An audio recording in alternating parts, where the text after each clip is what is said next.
Olá, seja bem-vindo a mais um Poder Entrevista. Eu sou Gabriel Buzo, estou no estúdio do Poder 360 em Brasília. Hoje recebo, por videoconferência, o ex-ministro da Infraestrutura do governo Collor e advogado João Eduardo Santana, que acaba de lançar um livro chamado O Estado a que Chegamos. Ministro, seja bem-vindo a mais essa entrevista do Poder 360. Eu que agradeço, obrigado a você e a todos os que estão nos ouvindo ou que verão posteriormente a nossa entrevista. À sua disposição. Ministro, eu gostaria de começar perguntando como que o senhor avalia a política econômica do governo do presidente Jair Bolsonaro. Eu acho que é uma política que está devendo muito à sociedade, não é? Tudo aquilo que o ministro Paulo Guedes prometeu ainda na campanha, né, e prometeu, na minha opinião, porque não conhece a administração pública, mesmo após 2 anos de exercício do cargo, continua sem conhecer a administração pública não está sendo realizada. Houve alguns avanços, que são avanços que decorreram muito mais da ação do Congresso do que propriamente do Ministério da Economia, que foi a reforma da Previdência, a lei do gás, independência do Banco Central, a lei do saneamento, né, que é uma belíssima lei, mas do ponto de vista da economia, do dia a dia, as coisas não andam como deveriam andar. Então, na minha opinião, é uma fragilidade. Se a economia volta a crescer um pouco, como tem acontecido, se volta a reagir aos tempos ruins da pandemia e da recessão, eu acho que não fazem diretamente pela ação do Ministério da Economia do atual governo, mas o fazem até pelas forças econômicas. O senhor acha que o governo desperdiçou tempo no início, ao não dar um início efetivo às privatizações lá no começo do governo, em 2019? Sem dúvida, não é? O programa de privatização, os novos ocupantes do governo, quando chegaram, eles achavam que o programa de privatização no Brasil estava começando naquele momento. Quando não estava começando, a privatização veio desde 1990. Há 30 anos, o Estado brasileiro privatiza ativos que pertencem ao Estado. Então, deveria dar seguimento a esse tema da privatização, escolher com mais cuidado as empresas que deveriam ser privatizadas e ir ao Congresso para ter as aprovações legais para a privatização com foco, não é? Com definição do que se queria ter. Nenhum governo conseguiu aprovar no Congresso medidas polêmicas se não tivesse ido ao Congresso com foco, dando claramente ao Congresso o que gostaria de fazer. O exemplo disso foi o Fernando Henrique Cardoso, quando privatizou as telecomunicações, que era impensável. Mas o governo Fernando Henrique Cardoso foi ao Congresso com a pauta clara, dizendo o que queria. Houve negociações daqui a colar, mas saiu com autorização e privatizou as telecomunicações brasileiras. O senhor acha que ainda dá tempo do governo acelerar alguma privatização? O governo está tentando. E aí eu quero deixar claro que quando eu falo em privatização, é venda de ativo, não é? Porque combinou-se aí, as pessoas estão chamando privatização, concessão, PPP, autorizações, que isso é desestatização, é a saída do Estado da economia. Quando a gente fala em privatização, a gente fala em venda de ativos, que entram recursos diretamente no Tesouro Nacional e abatem da dívida pública.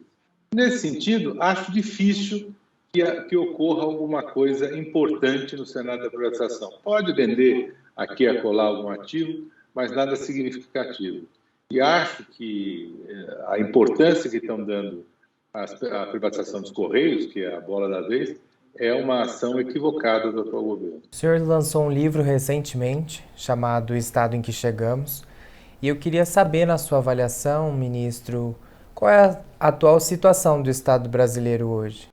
Olha, no básico, o Estado brasileiro continua sofrendo as mesmas doenças que sofria há 30 anos atrás, não é? O Estado, a organização do Estado brasileiro, o modus operandi do Estado brasileiro e que os agentes atuam junto ao Estado brasileiro, é um modo antigo, porque a estrutura desse Estado é antiga, não é? A organização do Estado que nós temos não foi feita para as questões modernas que têm que ser enfrentadas pelo Brasil. É um Estado que foi construído lá no início do governo militar, lá pelos anos 67, 68, até 69, veio a nova Constituição de 88, alterou muita coisa do ponto de vista das liberdades e de direito, mas a maneira os instrumentos de ação do Estado continuam os mesmos. Então, por isso que a gente tropeça na questão tributária, tropeça na questão de tirar o Estado, a presença do Estado de áreas econômicas e assim por diante. Né?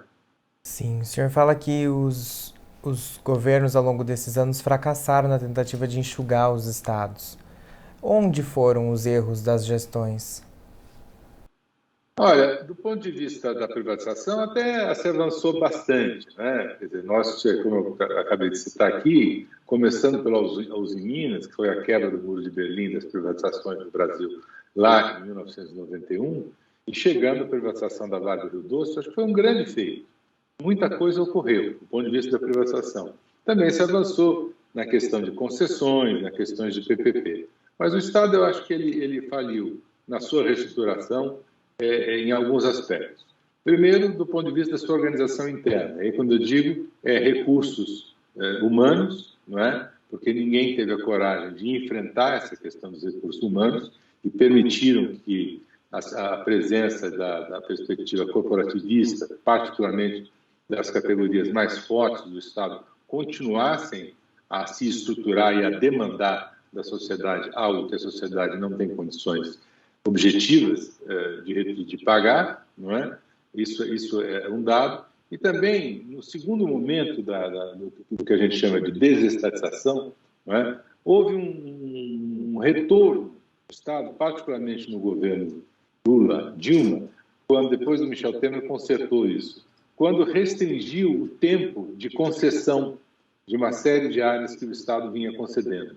Né? Dizendo que o máximo que poderia se conceder eram 30 anos. Agora, isso quebrou desde o Michel Temer e a gente quer ver isso voltar a acontecer. Não é? Mas questões como, por exemplo, autorização, que é uma legislação que está lá para aprovar faz tempo no Congresso Nacional, de autorizar a implantação pelo privado de tramos ferroviários, não aconteceu até hoje. Não é? Eu acho que esse é o problema, não é? Ninguém está enfrentando a questão desse velho Estado como deveria. Mudar radicalmente essa perspectiva. E não privatizar ou conceder, pensando em retomar lá na frente. Eu acho que cada momento que o Estado sai de áreas econômicas onde ele nunca deveria ter entrado, ele libera a economia naquela área e passa a poupar recursos que ele deve empregar efetivamente nas áreas de suas atribuições. Onde a gente necessita hoje enxugar o Estado brasileiro? O Estado brasileiro ele necessita claramente, primeiro, limitar os gastos que ele tem com o pessoal. Os gastos são extremamente elevados, é um percentual muito grande da arrecadação que você gasta. Aí está pela ordem de 70%, 80% que você gasta com ativos e inativos da União, Estados e municípios. Isso é um absurdo. Quando você gasta, você está tirando, certo, recursos de áreas essenciais, como saúde, educação, e essas questões sociais mais importantes. E o Estado tem sido muito tímido. Veja, mesmo esse projeto de reforma administrativa que estava na Câmara, e que o presidente da Câmara diz que vai ser aprovado, eu não tenho dúvida, será aprovado, porque pouca coisa traz de benefício imediato ao Estado brasileiro. Ninguém resolveu enfrentar de frente a questão do direito adquirido. Né? Então, quando eu estudei na faculdade, eu aprendi assim que não há direito adquirido contra regime funcional. A partir dos tempos, há uma vitória do corporativismo dizendo que há direito adquirido contra regime de contratação no serviço público. Isso não pode acontecer. Não pode existir direito adquirido contra a sociedade. E isso é uma disputa que tem que haver. Mas sempre quando se fala em reforma administrativa, a primeira coisa que alguém diz, olha, tem que ficar de fora os juízes, o exército, a polícia. Por quê? Por que tem que ficar de fora? Qual a diferença? Não é? Agora, quando se fala na questão da estabilidade. Né? A estabilidade é uma coisa muito antiga, certo? Se você continuar insistindo na estabilidade da forma como ela é colocada no Estado brasileiro, você nunca vai ter análise de desempenho que resolva. Você já tem uma legislação que fala em análise de desempenho, você não consegue aplicá-la pela questão da estabilidade. Quem vai se interessar pelo desempenho, se não houver desempenho, nada acontece com esse agente. Não é? Então, acho que essa é a principal falha que nenhum dos governos resolveu enfrentar e desde 1992 para cá. O senhor fala na reforma administrativa, de servidores, se a gente está passando por um processo de pautar uma reforma administrativa, eu queria saber, na sua visão, quais são os pontos principais que devem ser adotados numa reforma administrativa neste momento. Primeiro é o seguinte, a queda da estabilidade para todos os poderes, para todas as categorias, né? O ingresso, evidentemente, no serviço público, por concurso público e a progressão na carreira por mérito. Evidentemente, para que se afaste o servidor público, deve ser procedido do devido amplo processo legal para se caracterizar esse afastamento. Evidentemente, retirar todos os penduricalhos que foram acrescidos aos proventos do servidor, como quinquênios, anuênios, licenças-prêmios concedidas como benefício a cada 5 anos, tudo isso deve ser retirado, não é? Deve ser reformado também a visão de categorias no serviço público, visto como é feito até hoje no sistema de grades, né? As categorias, você entrando com muitos estágios para que você suba na categoria. Se nós falamos em desempenho e em meritocracia, a gente pode reduzir os estágios de progressão nas carreiras do serviço público. Outra questão, que se permita que o Estado contrate gente para áreas do serviço público diretamente em níveis superiores, não sendo obrigado a contratar aquele servidor no nível mais baixo para depois ele progredir na carreira, porque muitas vezes o Estado precisa de um servidor mais capacitado, não é? O mundo tem 2 reformas administrativas relativamente recentes que poderiam ser um parâmetro do Brasil.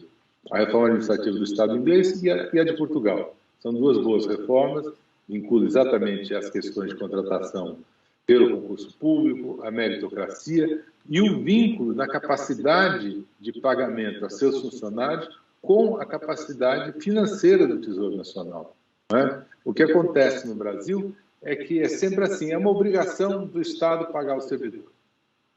Tenha ele dinheiro ou não tenha dinheiro. Se não tiver dinheiro, não é? O Judiciário manda prender o ordenador econômico porque ele não pagou. Então, o que implica? Implica em o Estado, quando tem dificuldades econômicas, ele lança a mão de dívida ou de emissão de moeda, o que é péssimo para a organização das contas públicas e para a economia em geral, que provoca inflação. Então, esses são os pontos fundamentais. A meritocracia, certo? O concurso para o serviço público e a vinculação do salário do servidor à capacidade de pagamento do Estado. Ministro, o senhor fala no fim da estabilidade.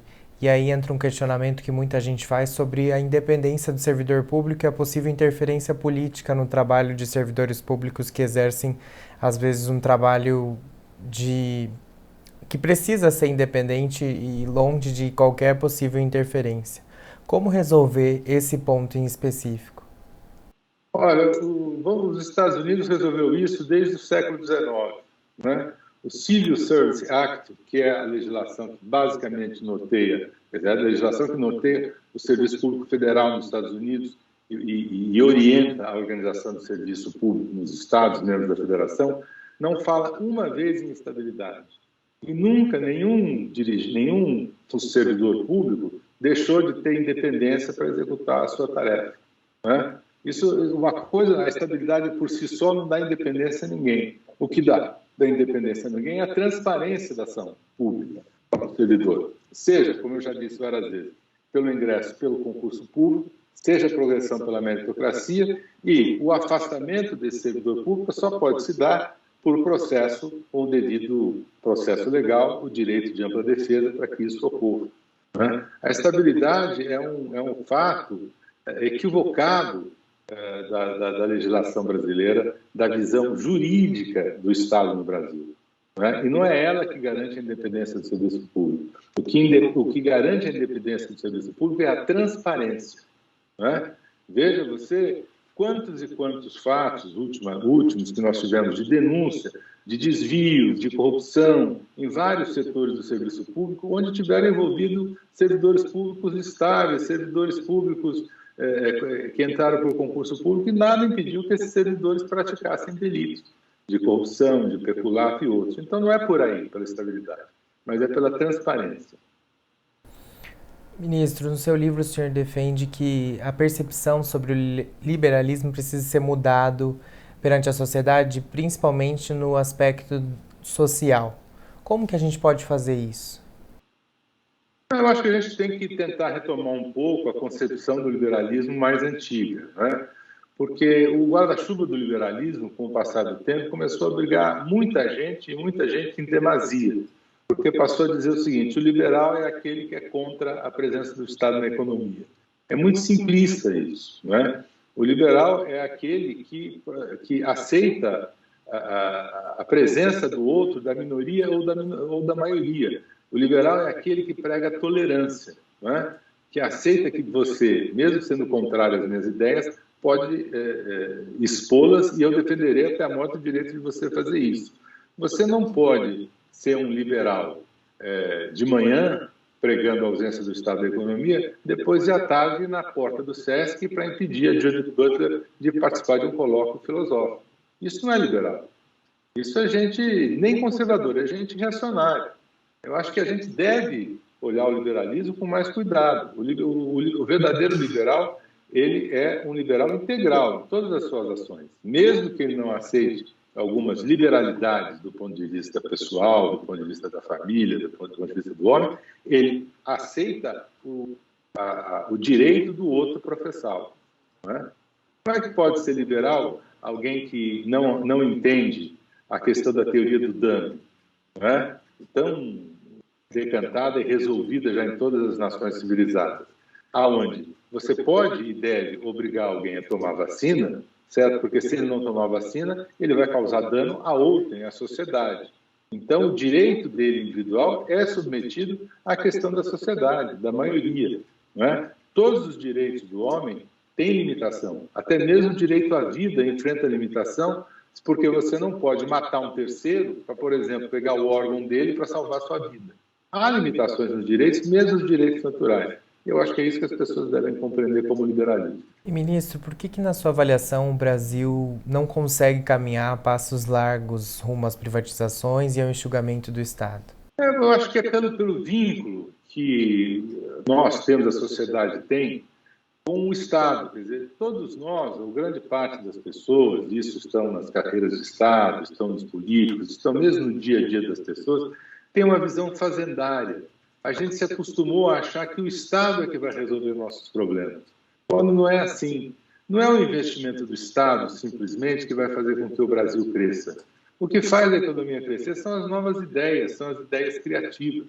Então, o Estado, no máximo, ele tem que facilitar a existência dessas ideias. Facilitar com educação, facilitar com acesso à cultura, não é? Fazer com que isso efetivamente ocorra, e não atuando de forma, muitas vezes, predatória no campo econômico.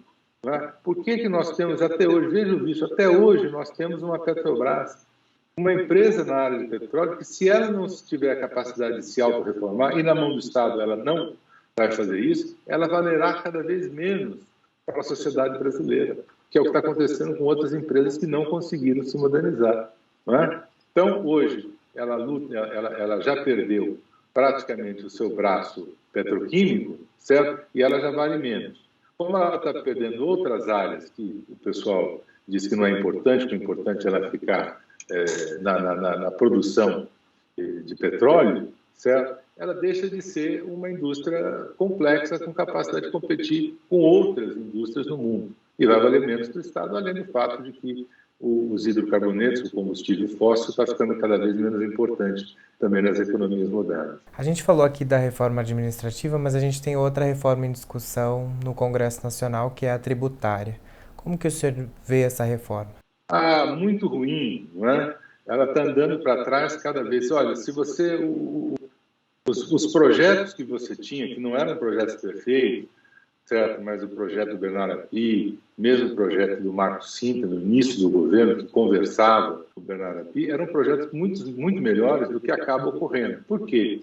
Entre outras coisas, porque o governo brasileiro, o governo Bolsonaro e o ministro Paulo Guedes entregou à Receita Federal a tarefa de fazer uma reforma. Olha, é evidente que a Receita fará uma reforma unicamente pelo lado arrecadatório. É natural. não fará isso por maldade, porque é do gênero, a Receita vive a questão da arrecadação. Então, a Receita fará uma reforma propondo o aumento da arrecadação e, portanto, a carga tributária. Não se conseguiu no Brasil resolver questões básicas que vêm lá desde a Constituição de 67 e 69, como a confusão entre competência e incidência, não é? Você, na Constituição de 69 e no Código Tributário de 66 e 67, que foi antes da Constituição, você houve uma total mudança relativamente à visão de competência e incidência, aumentando mais o princípio da incidência e diminuindo a questão da competência. Em 88, a competência voltou a ter uma participação maior na estruturação tributária do país, onde estados e municípios passaram a ter mais voz. Mas ninguém revogou a parte da incidência. Então, você começa uma maluquice de tributos, certo, que se conflitam um com o outro, de fatos geradores que não combinam, e é o paraíso dos advogados tributaristas por anos. E defendem teses, são vitoriosos nas suas teses e passam a ter grandes valores a receber do Estado. Nós estamos vendo isso agora, na chamada tese do século, né, que o Supremo julgou, que é a exclusão do ICMS da base de cálculo do PIS/COFINS. 30 anos que tomou do Judiciário essa questão, e agora, o que faz? O Estado simplesmente tenta procrastinar novamente uma questão que para qualquer pessoa é básica, né? Ou seja, eu acho que deveria retirar essa reforma tributária, todos os projetos que estão no Congresso aí, e começar de novo. Se insistir nessa reforma que está aí, eu já adianto a todo mundo que a carga tributária vai aumentar. O senhor acha que numa reforma tributária deve existir a taxação de grandes fortunas? Olha, pode até se pensar nisso, não é? Agora, para a gente taxar grande fortuna, a gente precisa primeiro definir o que é grande fortuna e de quem que pode receber essa taxação.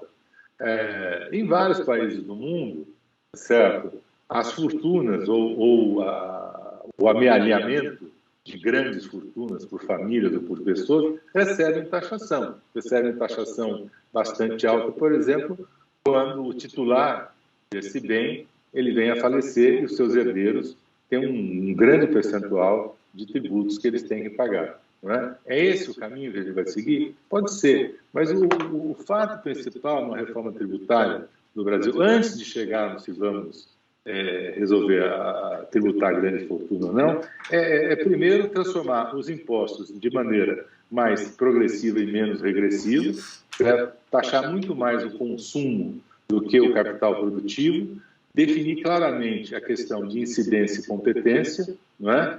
E deixar claras as regras de tributos, simplificá-los também, aí a gente pode definir se vale a pena tributar a chamada grande fortuna, qualificando o que seria essa grande fortuna, porque todo mundo fala até hoje, eu já vi N definições e nenhuma delas me agradou. Ministro, quais outras reformas deveriam ser realizadas a curto e médio prazo no Brasil, idealmente? Olha, a reforma principal, eu insisto, é no próprio Estado brasileiro, não simplesmente na área de recursos humanos. Todo mundo só fala em reforma administrativa, pensa no servidor público. Claro, isso precisa ser atacado porque é uma pressão sobre os gastos públicos. Mas nós temos que reformar o próprio Estado brasileiro em suas atitudes, né? Em suas ações, tá certo? Então, por exemplo, voltando ao tema aí da tese do século, né?